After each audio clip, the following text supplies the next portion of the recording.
Je m'appelle Héloïse, j'ai 32 ans et je travaille comme illustratrice freelance, ce qui signifie que je passe l'essentiel de mes journées chez moi, dans mon appartement au dernier étage d'un immeuble ancien situé dans le 17e arrondissement de Paris.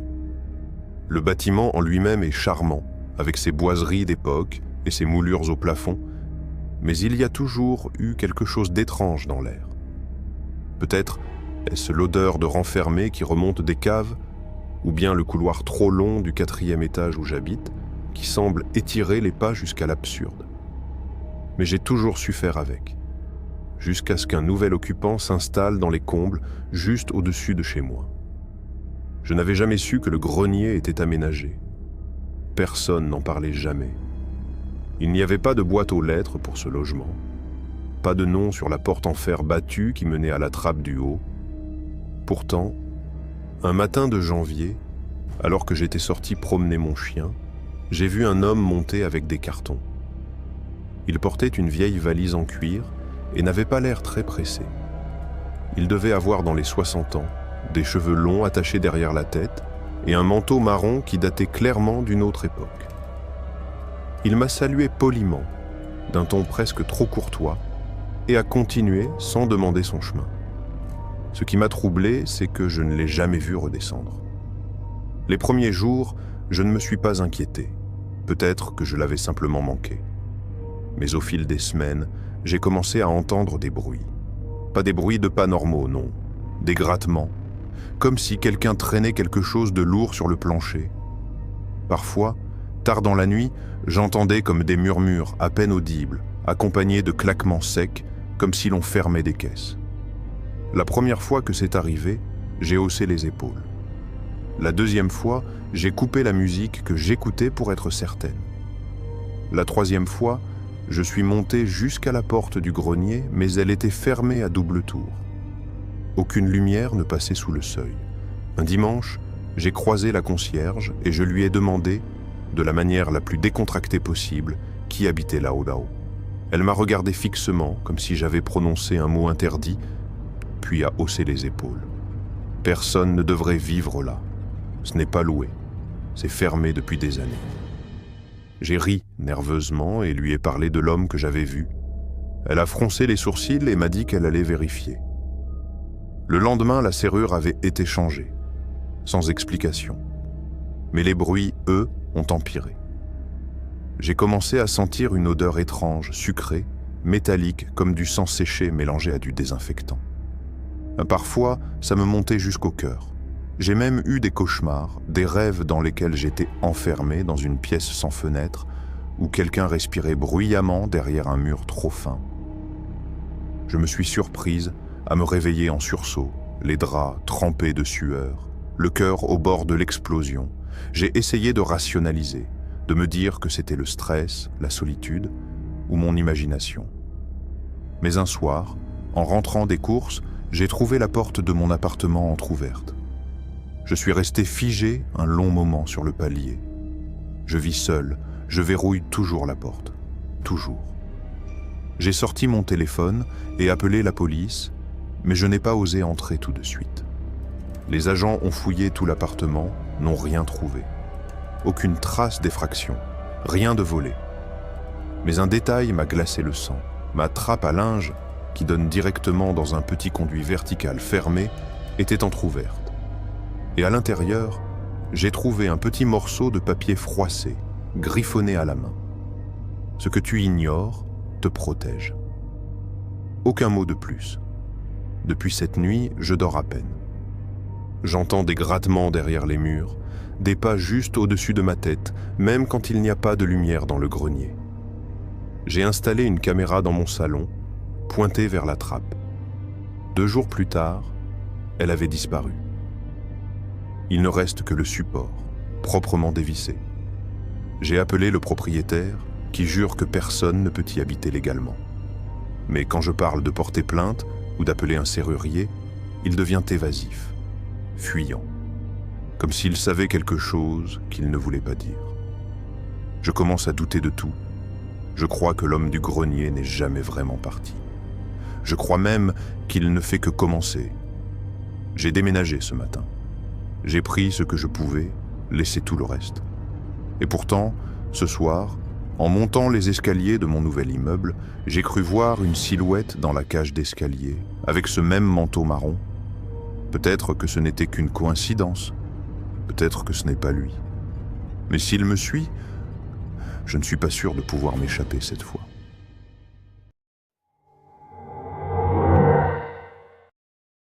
Je m'appelle Yann, j'ai 41 ans et je suis infirmier de nuit dans un hôpital en périphérie de Bordeaux. Après mon divorce, j'ai loué un petit pavillon dans une impasse tranquille, bordée de haies épaisses et de maisons toutes identiques. Le genre d'endroit où les gens t'adressent un sourire poli, mais gardent leurs secrets derrière des volets fermés. J'avais besoin de calme, de stabilité. Je pensais que je l'avais trouvé, jusqu'à ce que les murs commencent à respirer. C'est arrivé un soir d'automne, peu après mon emménagement. Je venais de finir un service de 12 heures aux urgences. Il était 3 heures du matin quand je suis rentré, lessivé. En passant devant le salon, j'ai entendu un bruit discret, comme une expiration lente, profonde, venant du mur mitoyen. Celui qui sépare ma maison de celle du voisin, que je n'avais encore jamais croisé. J'ai coupé ma musique, tendu l'oreille. Plus rien. Juste le silence et mon propre souffle, haletant. J'ai haussé les épaules, me disant que la fatigue me jouait des tours. Mais le bruit est revenu, plus fort, régulier, comme si quelqu'un ou quelque chose respirait de l'autre côté. Lentement, profondément. J'ai approché l'oreille du mur et je vous jure que j'ai senti une chaleur, une buée légère. Le mur était tiède, comme une peau. J'ai reculé d'un bond, le cœur battant. J'ai passé la nuit éveillé, sans oser bouger, la lumière allumée, le regard fixé sur ce mur qui ne faisait rien d'autre que vivre. Le lendemain, j'ai fait semblant de sortir les poubelles pour apercevoir mon voisin. Personne. Aucune voiture dans l'allée, pas de rideau tiré, pas de boîte aux lettres. Juste une maison grise, sans âme, comme vidée de sa substance. Pourtant, chaque nuit, les respirations revenaient, et ce n'était plus le seul bruit. Il y avait des chuchotements, étouffés, comme des prières murmurées, et parfois, je distinguais un gémissement, bas, douloureux. Ça ne pouvait pas être des canalisations, ni un animal. C'était humain. J'en étais certain. J'ai décidé de frapper à la porte du voisin. 1 fois, 2 fois. Personne ne répondait. Pourtant, une lumière s'est allumée à l'étage. Une faible lumière rougeâtre, comme un néon malade. Puis elle s'est éteinte. Pas un mouvement, juste l'impression d'avoir été observé. J'ai quitté le perron précipitamment, jurant intérieurement de ne plus jamais m'approcher de cette porte. 1 semaine plus tard, alors que je préparais un rapport médical chez moi, j'ai entendu un grincement. Un petit déclic, juste derrière moi. Quand je me suis retourné, j'ai vu qu'une fine fissure avait apparu dans le mur. Elle descendait en zigzag, presque comme une veine. J'ai approché ma main. Elle était humide et chaude. Cette fois, j'ai paniqué. J'ai appelé un maçon prétextant un problème d'humidité. Il est venu, a regardé et a simplement dit « Y a rien d'anormal, les murs sont secs, c'est dans votre tête, mon gars. » Mais ce n'était pas dans ma tête. J'ai commencé à faire des cauchemars. Je me voyais piégé entre 2 murs vivants, comprimé, écrasé, incapable de crier. Et toujours cette respiration, ce rythme lent, hypnotique qui me poursuivait même réveillé. Je suis devenu paranoïaque. Je mettais des serviettes contre les murs, j'ai acheté une caméra thermique, même une lampe à UV. Et un soir, j'ai vu des empreintes. Pas des empreintes digitales. Des empreintes de bouche, de lèvres, partout sur le mur, comme si quelqu'un avait embrassé toute sa surface, lentement, avec une dévotion macabre. C'est ce soir-là que j'ai entendu un coup. 3 frappes sèches venues du mur. J'ai reculé, saisi une lampe torche et j'ai crié « Qui est là ?» Pas de réponse. Juste un autre coup. Puis un mot, étouffé, résonnant à travers le plâtre. « Aide-moi ». Ma gorge s'est serrée. J'ai reculé jusqu'au canapé, incapable de réfléchir. Puis j'ai entendu un rire, faible, moqueur. Et quelque chose grattait le mur de l'intérieur. Je n'ai pas dormi cette nuit-là. J'ai regardé ce mur pendant des heures. À l'aube, j'ai pris mon sac, mes papiers, et j'ai fui la maison. J'ai dormi dans ma voiture pendant plusieurs jours. Le temps de trouver un nouveau logement. Je n'y suis jamais retourné. Pas même pour récupérer mes affaires. Mais le plus dérangeant, c'est que depuis que j'ai quitté la maison, j'entends encore ce souffle. Ce rythme lent, profond, qui me hante la nuit. Et parfois, je me réveille avec une fine couche de poussière blanche sur mes draps, comme si un mur s'était effrité tout près de moi.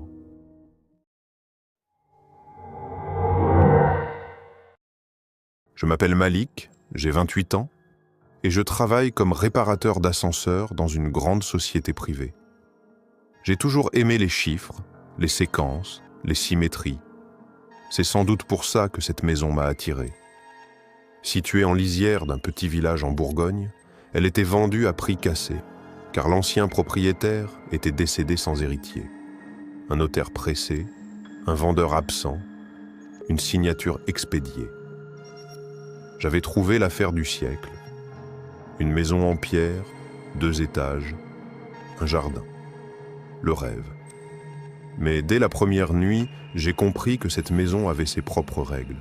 Tout a commencé par des détails, des bizarreries, des coïncidences mathématiques. La maison avait exactement 13 marches pour monter à l'étage.